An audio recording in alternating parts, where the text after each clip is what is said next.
O Revista TST está de volta e vamos conferir casos julgados pelas turmas do TST.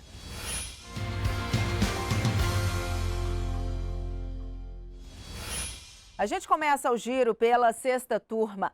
Um eletricista aposentado que teve o plano de saúde cancelado vai receber R$20 mil de indenização. O Tribunal Regional do Trabalho, no Rio Grande do Sul, havia determinado o restabelecimento do plano, mas negado a indenização, por entender que não houve dano moral. Ao julgar o recurso do aposentado, a sexta turma entendeu ser presumida a violação da honra do empregado quando o plano de saúde é cancelado. Para a turma, tal situação não necessita de comprovação da existência de abalo moral. A terceira turma decidiu que uma atendente não precisa devolver nos autos de execução os valores recebidos a mais em reclamação trabalhista ajuizada contra o Bradesco.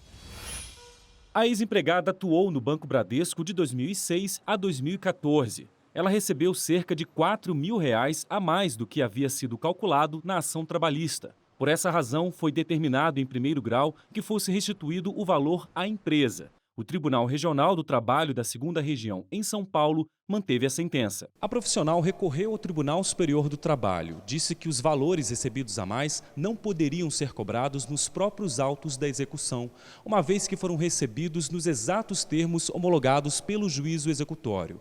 No recurso de revista, ela solicitou que fosse cassada a ordem de devolução da quantia recebida a mais. O relator do recurso, o ministro Maurício Godinho Delgado, explicou que nos termos da jurisprudência do TST, não é possível a devolução dos valores neste caso, sob pena de violação do devido processo legal, da ampla defesa e do contraditório. Segundo ele, a restituição só pode ser pleiteada por meio de ação própria. No caso da atendente, o instrumento cabível é a ação de repetição de indébito.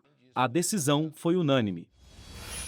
A comunidade evangélica luterana de Jaraguá do Sul, em Santa Catarina, não é responsável por créditos trabalhistas devidos a um empregado de um estacionamento instalado dentro de terreno da comunidade. A decisão é da 4ª turma.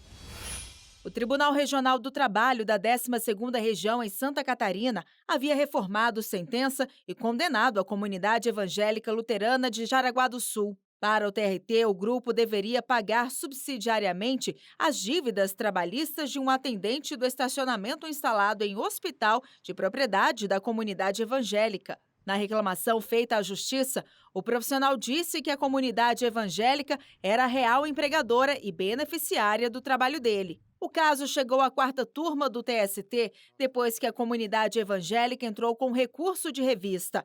A alegação foi que o serviço contratado sob disciplina civil para atender às necessidades oriundas de atividades acessórias da empresa contratante não gera responsabilidade solidária ou subsidiária. O relator, ministro Caputo Bastos, concluiu que não se tratava de terceirização e seguiu a jurisprudência do TST.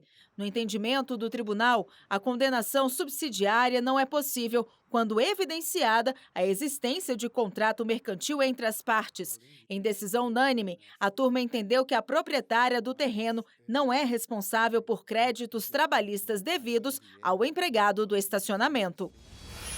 Antes de encerrarmos o giro de notícias, vamos a um julgamento da primeira turma.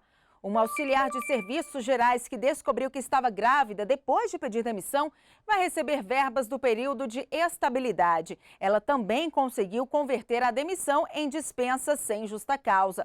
Ao julgar o caso, o relator na primeira turma, ministro Dezena da Silva, destacou que apesar de a rescisão contratual ter ocorrido por vontade da empregada, o TST tem se posicionado no sentido de que o momento do conhecimento da gravidez pelo empregador ou mesmo pela própria gestante não retira o direito à estabilidade.